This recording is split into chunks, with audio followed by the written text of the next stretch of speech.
Good morning, and thank you for joining our webinar today to explore key priorities in reforming federal disaster assistance programs, some leading proposals, and their outlook at the federal level.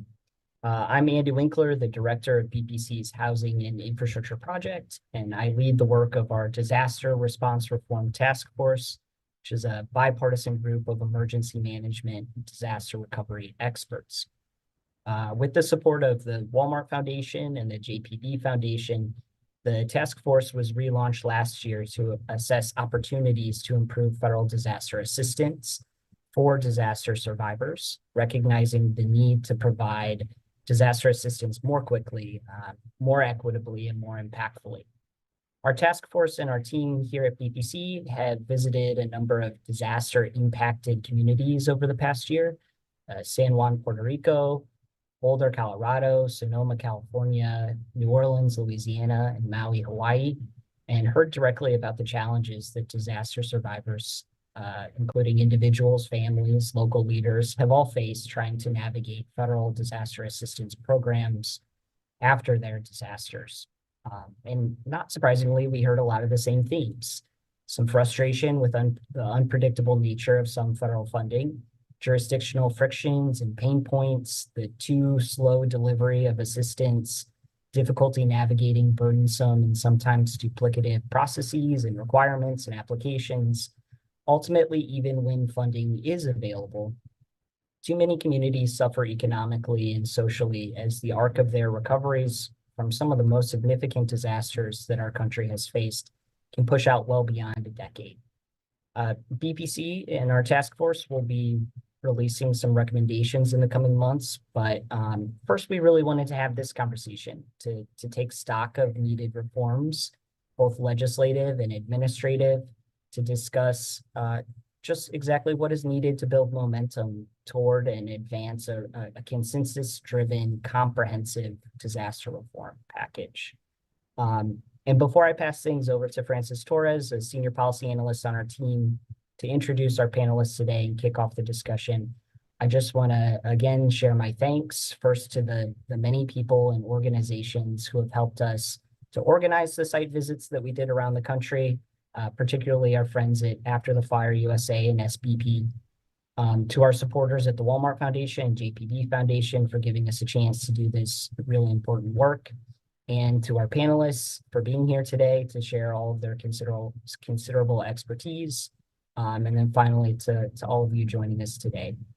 We hope you'll continue to work with us in elevating some common sense and bipartisan disaster policy reforms in the coming weeks and months. And with that, Francis, I'll turn it over to you. Great. Thanks, Andy, for that introduction. And hi, everyone. Thank you for joining us today. As Andy mentioned, I'm Francis Torres, Senior Policy Analyst for Housing here at the Bipartisan Policy Center. And as he said, we'll be addressing the topic of the nation's federal disaster assistance system in today's webinar. As many of you know, federal disaster relief and recovery programs are often burdensome and slow, and these delays can complicate recoveries and lead to inefficiencies and inequities in long-term recovery outcomes. However, there are concrete steps that federal agencies and Congress can take to fix the fragmented post-disaster assistance system and ensure more efficient, effective, and equitable recoveries.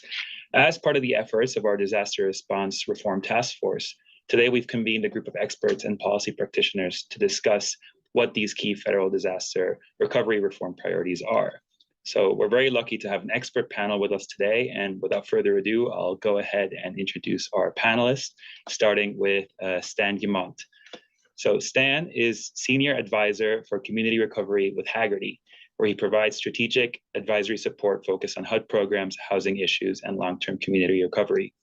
Stan joined Hagerty after 32 years of service with the U.S. Department of Housing and Urban Development, and previously served as HUD's Deputy Assistant Secretary for Grant Programs.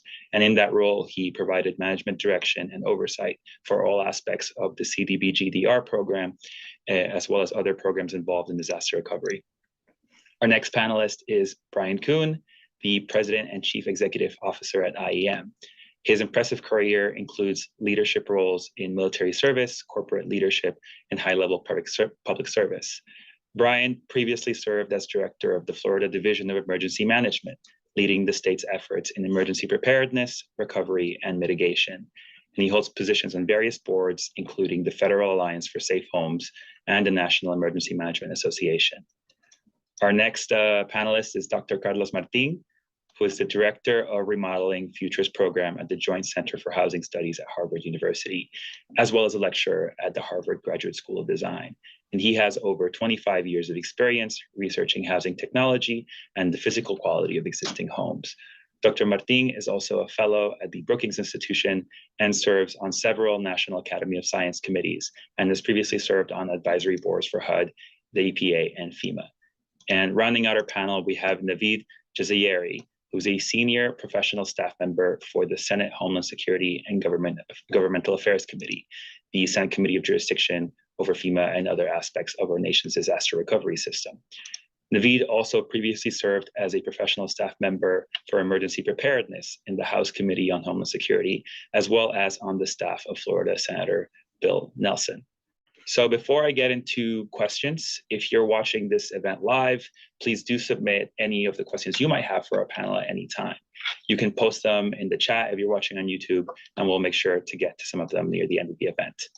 And with that, I think I'll just kick it off with Stan to sort of set the tone for the conversation. So Stan, working with BPC's Disaster Response Reform Task Force, you outlined some fundamentals of disaster reform in 2021. These reform priorities were organized around a central question, which was what can be done to speed up the federally assisted recovery efforts across the country. In your view, why is hastening the pace of recovery so important? And now it's been a few years since you laid out those fundamentals for reform. Are those reform priorities the same now? Or said in another way, have we made any progress in this space? Well, thank you, Francis, and appreciate the opportunity to be here this morning. What I would say is that when I laid out those priorities in 2021, we spoke about certainty of funding, pre-disaster planning, reduced federal friction, innovative post-disaster housing, and equity considerations. So those were the 5 items that we focused on at that point in time. And what I would say is that there's been some progress on various fronts within those concepts, but there remains substantial ground to be gained, if you will. I would think that the focus that we had initially with regard to our comments wasn't really in response to what we're hearing from a lot of state and local officials with regard to what their needs are post-disaster. And their common theme has been it happens and unfolds too slowly as far as the response and the recovery. And in taking those comments, we really did build out those 5 concepts about how we can facilitate a better response post-disaster so that communities are in a better position to recover and that individuals and households are in a better position to recover. It is truly challenging for many households post-disaster to address the broad scope of needs that they have. And a number of events over the past few years have pointed out the shortfall, if you will, between resources and need to recover. And so one of the things you can do here is begin to expedite that recovery as quickly as possible. So, when you speak to many local officials, what you do get from them is it's important to put housing back together quickly because they're very concerned about people moving away from their jurisdiction. That has various impacts. But I can very distinctly remember one county judge in Texas telling me after Hurricane Harvey made landfall, it's like my people are leaving. They've gone to various cities throughout Texas, be it Corpus Christi, they've gone to San Antonio, to Austin, even to Houston post Harvey. And he's like, if I don't have housing, I can't put this community back together. So that remains one of the most difficult things that many communities have to deal with. And so I think that as we consider some of the efforts that have gone on in the past few years, helpful in this account, but at the same time, an awful lot remains to be done to expedite the speed of recovery. Thanks for that, Stan. I think the points you're bringing out connect really well to the work of one of our other panelists, Dr. Martin. In your very comprehensive recent blog series for Brookings, you and your co-authors identified also a set of key goals for disaster reforms. I think the way you articulated them was equity, effectiveness, efficiency, and environmental value. So riffing off of Stan's point from our own identified priorities and also going into the work of your team at Brookings, could you briefly share some of those recommendations and share a bit about the process involved in developing this series and how it has been received by policymakers? Certainly, Francis, and thanks for having me. So that series was a lot of fun to write, primarily because my co-conspirator, Dr. Carolyn Kuski at the Environmental Defense Fund, and I, and our respective colleagues at EDF and Brookings, Karina French and Manon Donoghue. But we decided not to let the politic get in the way of policy, of very sound policy. So you stated the 4 principles that we were working off of. We also wanted to make sure that we were emphasizing that all the recommendations are based on actual research and evidence that our teams have produced. So one of our principles is effectiveness, right? So we wanted to follow the process, just like the things that we were asking Congress and the executive branches to take a lead on. So we were adamant about not being pundits who grabbed headlines, but surprisingly, our blog series got a lot of headlines. So let me quickly say, so I talked about the fact that you have those 4 principles. But we also were naive. We also said, well, let's look at the 5 big issues that are really sticking points in legislation right now, particularly in bipartisan legislation. The declaration process, the federal bureaucracy around disaster recovery all the way through mitigation, the distribution of risks by governments, insurers, and individual property owners, local capacity building, particularly in places that are underinvested and underserved, like tribal and rural communities, and then individual assistance, equity and streamlining of individual assistance. At the end of the day, we had 32 general recommendations, which I will not get into in detail right now. But let me give you at least 2, one that I thought 2 were good examples of that are especially relevant, and that sort of are tie into each other, right? So the first involves streamlining the coordination between all federal agencies that provide housing individual household assistance. So that basically meant FEMA, SBA, and HUD. And in some cases, that meant moving programs out of one agency to another, or sharing appropriations at the very least, in addition to improving lines of communication, data sharing, et cetera, between all these agencies. And that recommendation fell squarely under the efficiency principle, right? The more efficient the federal government is, the better the service is at the end of the day. But that streamlining related to another recommendation we had, and that falls under our equity principle. And that was the call for a universal program application, meaning households could automatically qualify and receive all the possible aid for which they are eligible through one single portal, rather than applying often with the same paperwork and always with more time and expense to multiple programs. And that recommendation, I should say, is shared by many advocates in this space, including the National Low Income Housing Coalition. So our recommendations wove in many of these threads. But to answer the last part of your question, though, we see that a lot needs to happen legislatively. For example, a universal application would require Congress to make all of the programs, funds, and processes clear and consistent before somebody applied, right? You couldn't apply to a bunch of programs and have one maybe not exist. So that involves including giving HUD's Community Development Block Grant for disaster recovery, permanent statutory authority once and for all, which has received significant bipartisan support over the last 4 years. But there is an enormous appetite for reform at Congress. Dr. Kuski and I have both given testimonies to Senate and House committees, multiple Senate and House committees. And just 2 weeks ago, I spoke at a meeting of the House Disaster Equity Caucus led by Representative Bernie Thompson. So I mentioned it was a 6-part series. We actually just published an epilogue last week that I'd encourage folks to go see. And you'll see there a video statement in response to our work by Representative Maxine Waters. So both of those leaders have really taken to heart our principles and recommendations. So we hope to see a lot more coming down the pike. Thank you, Dr. Martin. And we're certainly going to get into the topic of potential legislative reforms later in the conversation. Before that, though, I want to give the opportunity for Brian to talk a little bit about his experience in this space.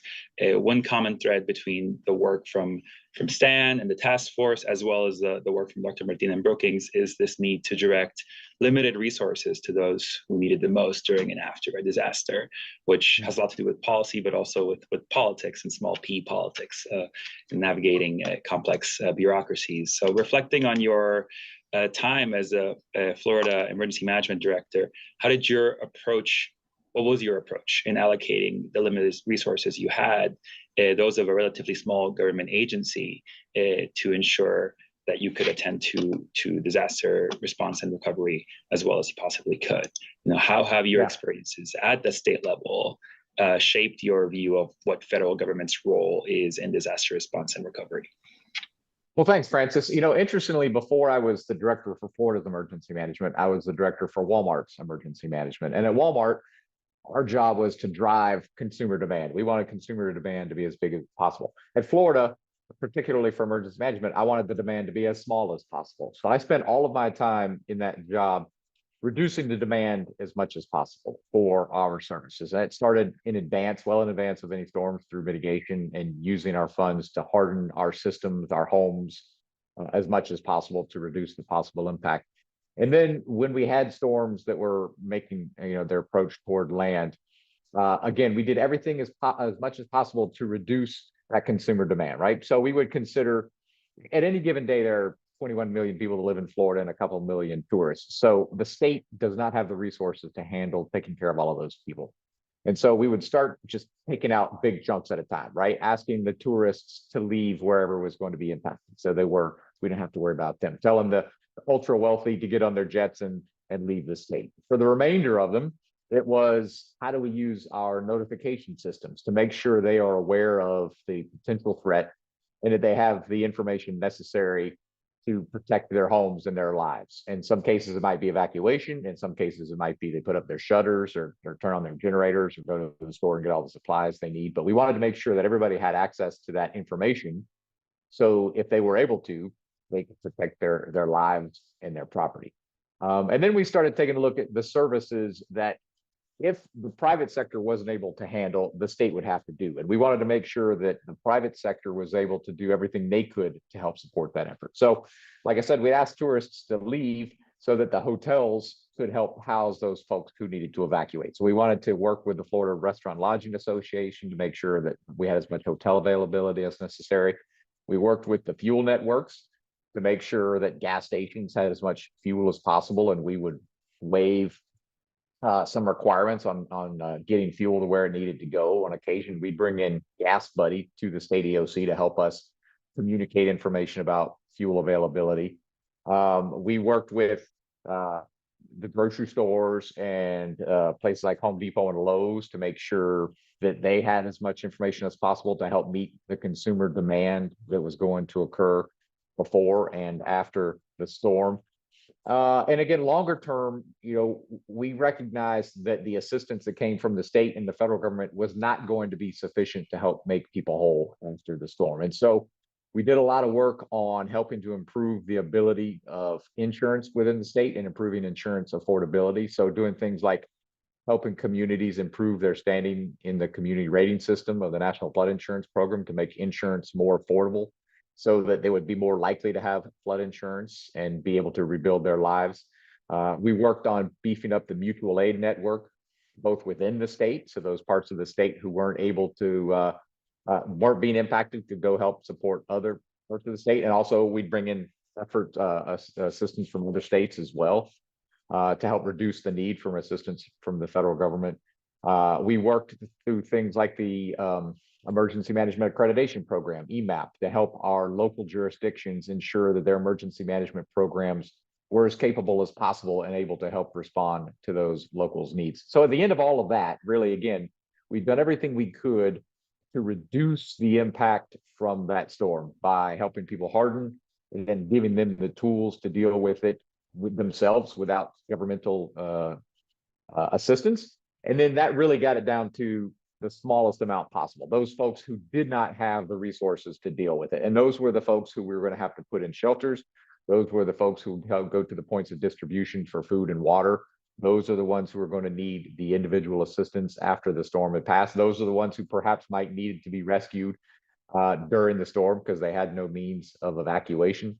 But again, we wanted to get that number as small as possible. And I think that plays well for our overall federal government national response as well, right? We've got to do everything we can to empower all of the stakeholders in this effort to maximize their ability to support, so we can really get it down to what are the communities, what are the individuals, what are the processes that are going to be the most impacted and needful of this, so we can make sure that the money and the time and resources we put forward to it really make the maximum impact. Thank you, Brian. And that's a perfect segue to Naveed. So Naveed, as you can see, all of our other panelists are very interested in talking about potential reforms to federal disaster assistance programs.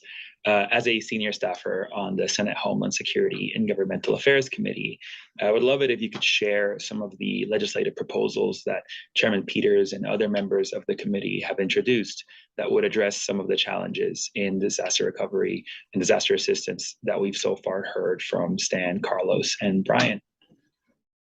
Yeah, absolutely. Appreciate that.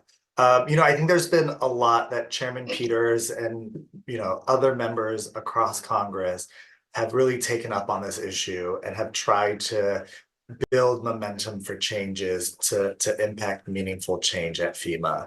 So, a few that come to mind based on the conversation that we're having, universal application is something that's come up for years again and again. And I think we've really been focused on trying to see how we can make that a reality. So Chairman Peters has the Disaster Assistance Simplification Act, which would direct FEMA to create a universal application for disaster survivors.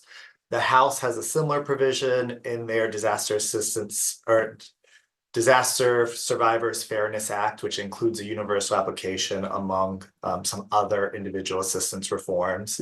That has moved through the House committee. Chairman Peters' bill has passed the Senate and is at the House. So I think that's really a big priority that we're hoping to get done before the end of this Congress. I think another thing that we've heard a lot is trying to reduce the complexity of FEMA and the bureaucracy. So one of Chairman Peters' bills that got signed into law this Congress was the Disaster Assistance Deadlines Alignment Act. So what we saw previously and what we heard from stakeholders is, for individual assistance, the Individual and Households Program, so money for housing repairs and other needs, had one deadline, and disaster unemployment assistance had a different deadline. And there really was no reason why these different programs had different deadlines other than when they were getting set up. I think whoever was making those regulations, one set 60 days, one set 30, and there really was no rhyme or reason why they weren't aligned. So Chairman Peters' bill now aligns those deadlines,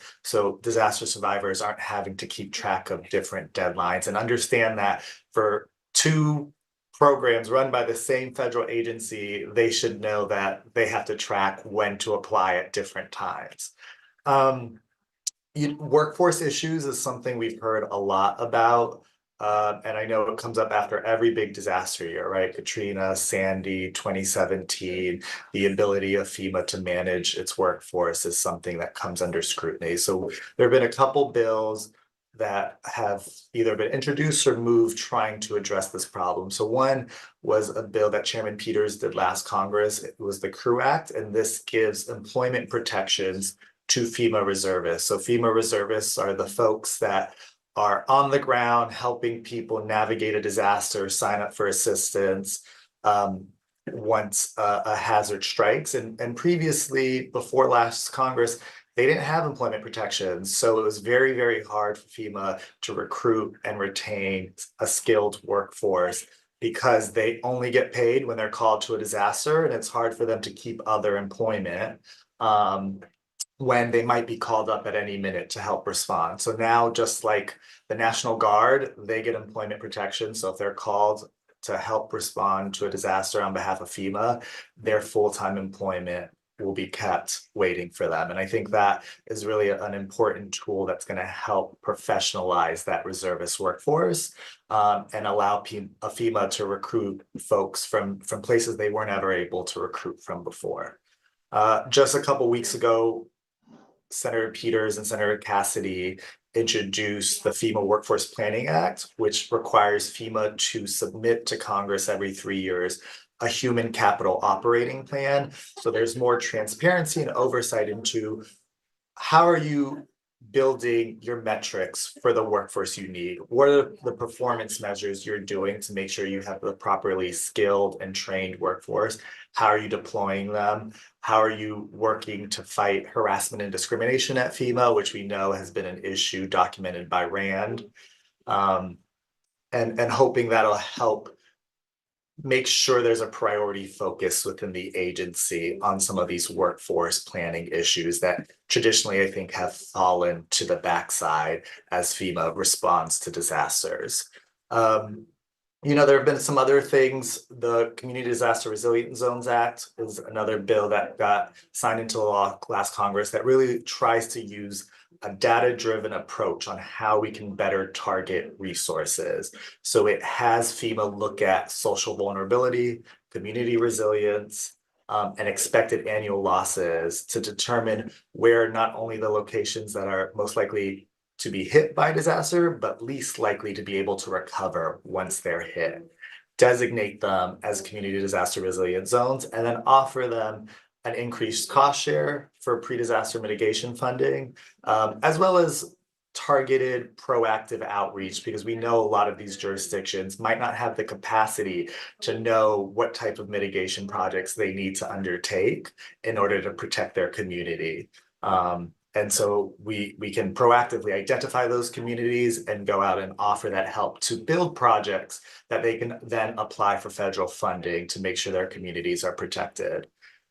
One thing on speed I want to mention is last Congress passed the bill to raise the small dollar threshold. So previously the small dollar threshold was around 140,000, where anything under that gets to move forward on an expedited procedure basis. Everything over that has a more thorough review. What we were found is most projects were getting held up in this review, even though they weren't very complicated, they weren't at a high risk for fraud, and the metric hadn't been updated in quite some time. So there's a bill passed that now raised that project threshold to $1 million.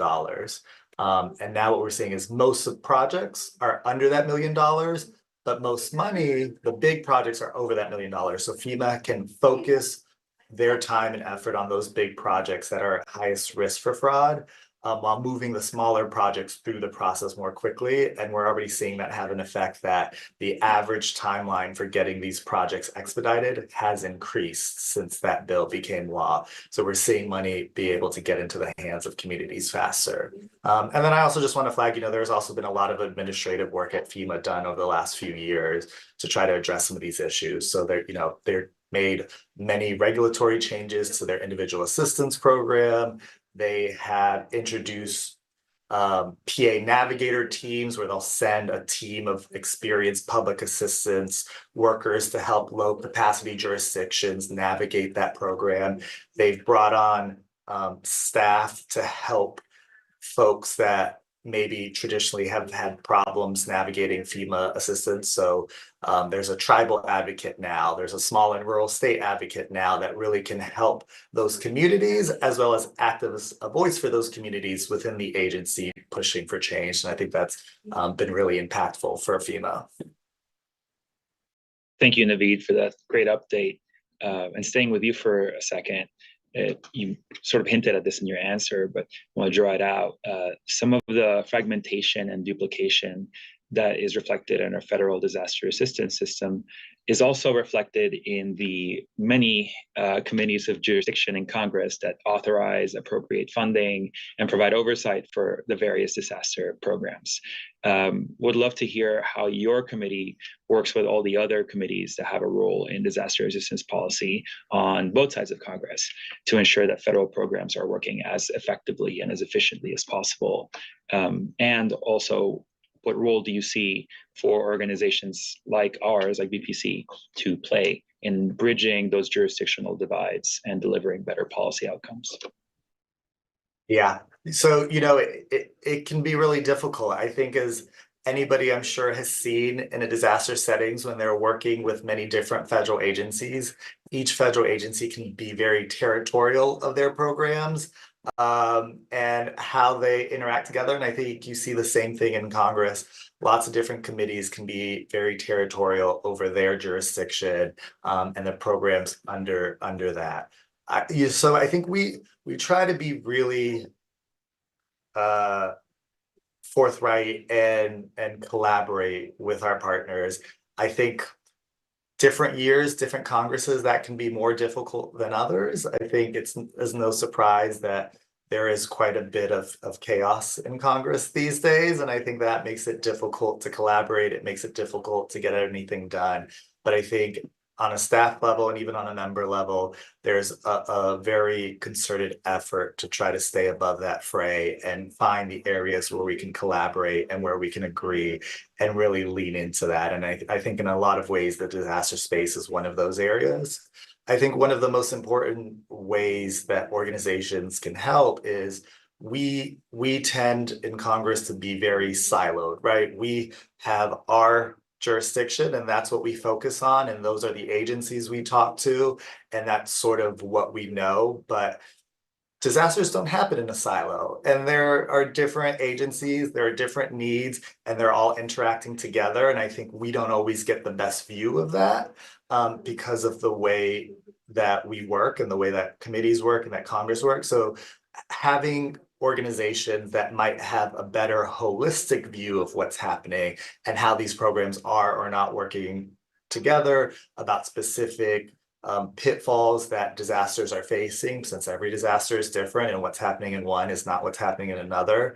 Having those organizations that are I think, closer to the ground and being able to act as the eyes and ears for us, and then able to have the capacity to come and talk to us and set up meetings and make sure that we have a better sense of what's going on, so we have a better sense of what we need to address, is really, really important. Excellent. We'll definitely take your advice to heart. So I want to open up this question to the whole panel for anyone who might want to comment on it, and just pulling at some of the threads from Naveed's answer just now. The last major disaster reform bill, it was the Disaster Recovery Reform Act in 2018, which contained program and policy changes focused on FEMA and the Stafford Act. Though it didn't quite account for some of the broader scope problems, and there were potential improvements for disaster recovery assistance that might have been left on the table. In your view, how likely is it that Congress might advance such a holistic reform legislation, or as comprehensive as the DRRA, and what might it take to build consensus on the type of reform, or what that type of reform should look like? And I know Stan has thoughts on this, so we can maybe start with him, and then if anyone else wants to jump in. Thank you, Francis. I think it's going to be difficult to get a true comprehensive bill at this point in time, and probably into the foreseeable future, given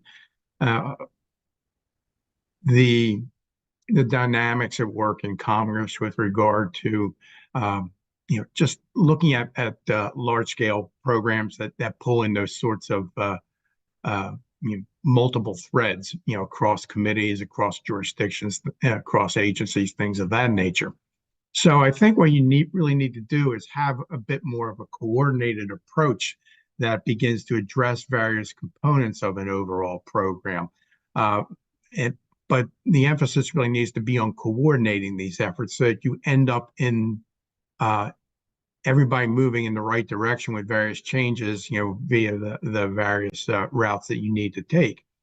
And so one of the things that I would think of as, an option here as far as congressional focus and agency focus is let's go back to one of the things that we talked about in our blog post from several years ago, reducing federal friction as an example. Doesn't necessarily involve money, and Congress has a particular concern about that at all times. But let's talk about how we can better make programs work together. So if we think about maybe 4 different issues here, think about environmental review, because various federal funding streams, everything comes with environmental review requirements. How can we make it a reality that one environmental review stands up across various programmatic funding streams, different agencies? So again, doesn't necessarily cost money from the federal fisc, if you will, but it can help improve the outcome and get to a speedier recovery. Think about the applicability of Davis-Bacon wage rates to various projects. Again, you have FEMA where in essence it really doesn't apply, but on other agency projects it does apply. And when you begin to combine those funding streams, you have difficulties depending on the timing of the availability of funding. So again, how do you reconcile the friction that occurs here based on the various statutory programmatic requirements? We think about procurement. Again, depending on what you do and when you do it, you may have to do multiple procurements. How can federal law and requirements begin to address this and make it easier for grantees to address these problems?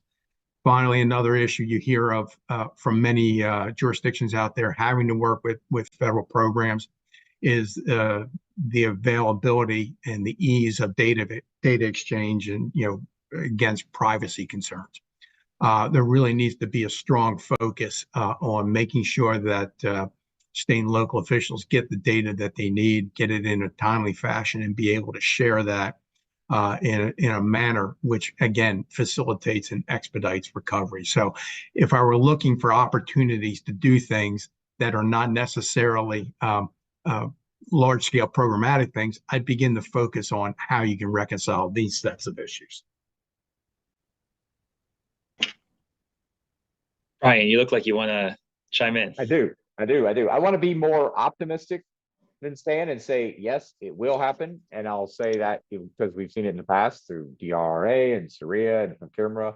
But I'll also be more cynical and say that it's going to be yet another example of closing the barn door after the horses have all gotten out. And instead of taking and by the way, I highly recommend printing out all of the blogs and writing all over them and highlighting them and dogging everything, because there's some great ideas in there. But instead of us taking this up and saying, let's fix all this now before the next storm, we're going to wait until we have unnecessary loss of lives and billions of dollars in damage to take on the good ideas that folks have already thought of, like we have in the past. So yeah, I think we'll have comprehensive reform in the future, and we'll continue to have comprehensive reform. However, we usually do it after we've learned a hard lesson, instead of instead of taking the advance action that could help defer some of the potential consequences of this. But it does, we do things like this, things like these blogs, really do help inform what that legislation looks like. So when Congress is ready to take that up, that we've got those ideas in front of them so they can go ahead and institute them. Yeah, I'll jump in and respond. I think, as Brian said, a lot of times these more comprehensive bills do happen after big disaster years, Katrina, Sandy, 2017. But I don't want it to be lost that there's a lot that happens outside of those bills. Last Congress, we passed about 24 separate individual FEMA measures. And so, they weren't packaged all together in one bill, but that doesn't mean there's not a lot of change happening and good priorities that can be pushed forward in those in-between times. And so I think it's important to remember that we put so much focus onto these big bills, but that's not the only way to get something done. And there's a lot of opportunity to move really good ideas and proposals outside of those things.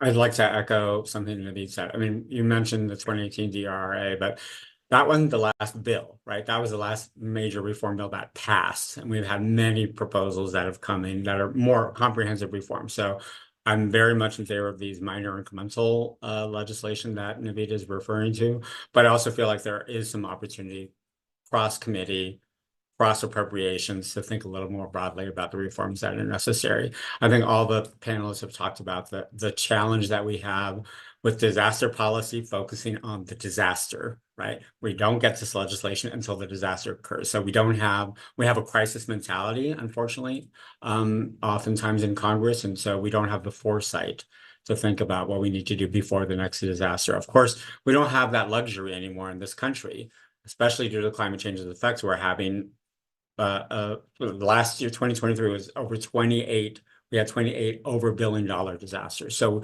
we don't have that luxury of waiting until the next crisis to create this legislation.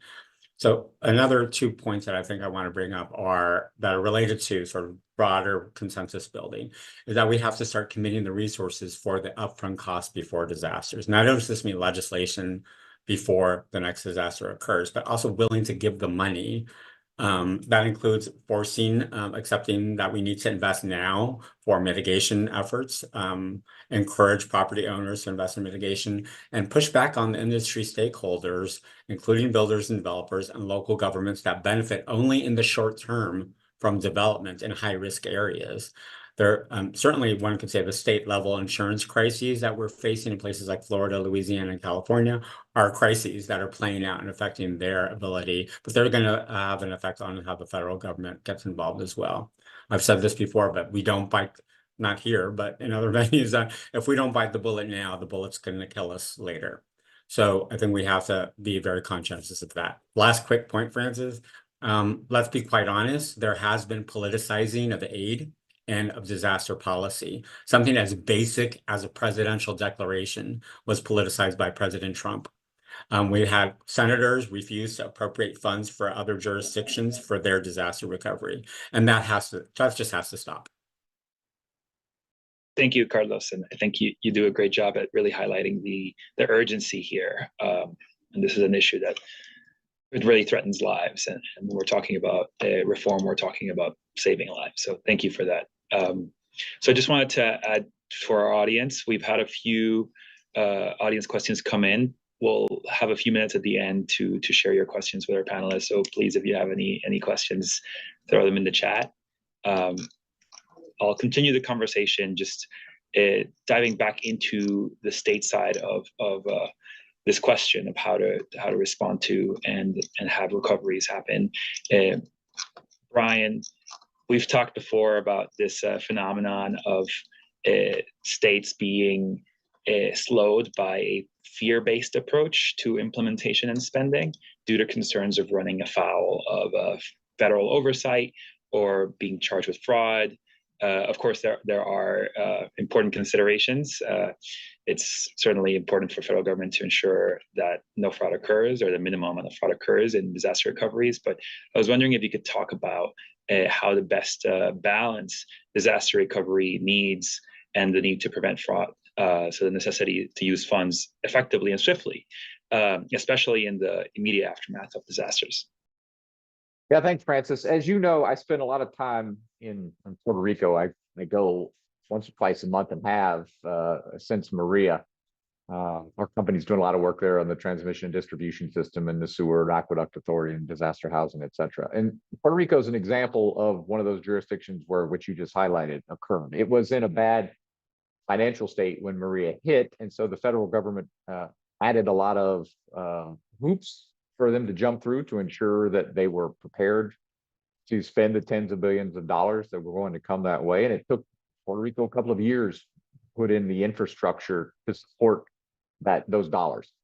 And that has slowed the recovery there. There and everywhere across the country, governments, state and local governments are extremely trepidatious about how they spend those federal dollars they receive because of the potential for an audit from the OIG or other to come in and say, hey, you didn't procure this exactly right, or you didn't spend this exactly right, and therefore we're going to take back, in some cases, tens of millions of dollars. And so governments are overly, in my opinion, cautious about how they move these programs out. And they will sacrifice speed and effectiveness and efficiency for the certainty that the monies they spend are not going to be recouped. And so I think we've gone too far. I want to make sure that every dollar we spend is spent appropriately. But I think we've got to do a better job of preparing the system ahead of time and designing the structures to do that, to ensure that instead of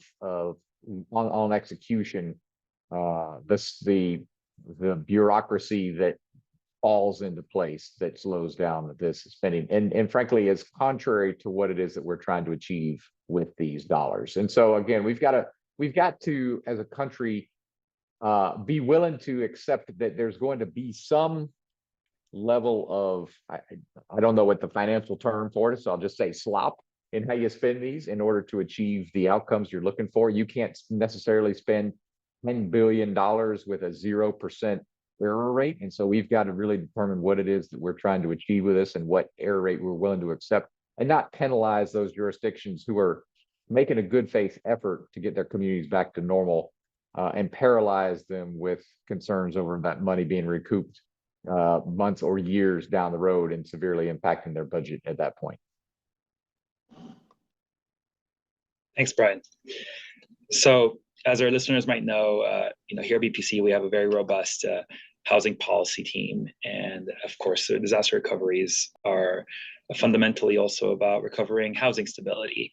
So Stan, I would love to hear you speak a little bit about that link between disaster recovery and housing policy, drawing from your experiences at HUD and elsewhere. And if you could discuss just innovative or the best approaches for ensuring that disaster recovery supports long-term housing affordability and housing stability. So what kinds of reforms would support these kinds of long-term outcomes? So let me touch upon a couple points on that continuum. First is some planning on the front end, with the understanding that every jurisdiction sooner or later is going to run into some sort of declared disaster.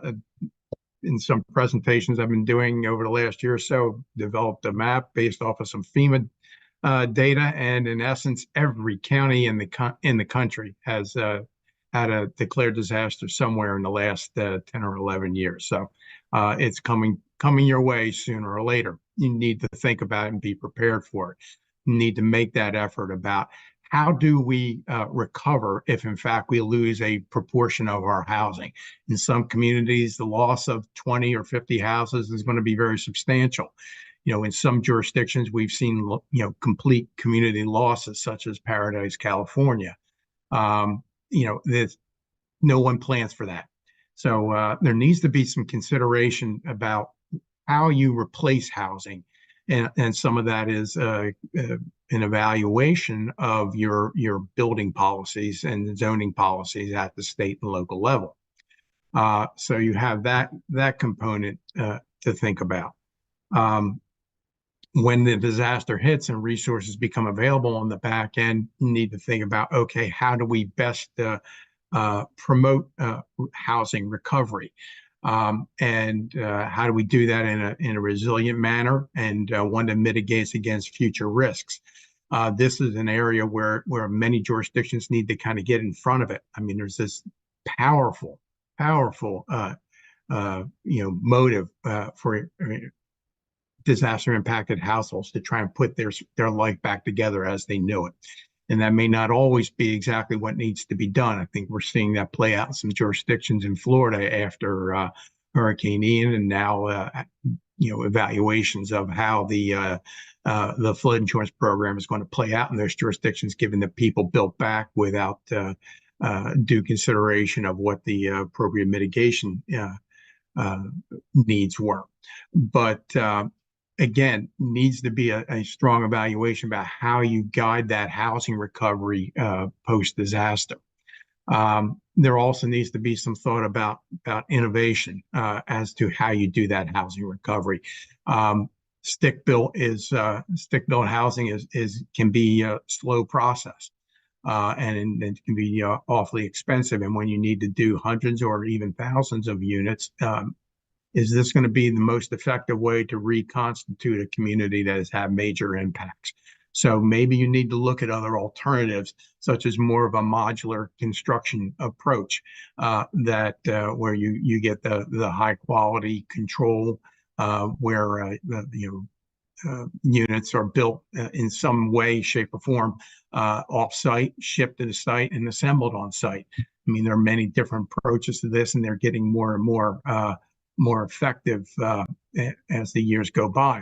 But you cannot just think about putting it back as it was. There's got to be some critical evaluation about how best to reestablish your housing in a post-disaster environment. Thanks, Dan. We got a lot of audience questions, so I'm gonna just pivot over to those and try to get some quick answers for the folks in our audience. This first one might be particularly relevant to Dr. Martin, your research, but also some of the views of our other panelists.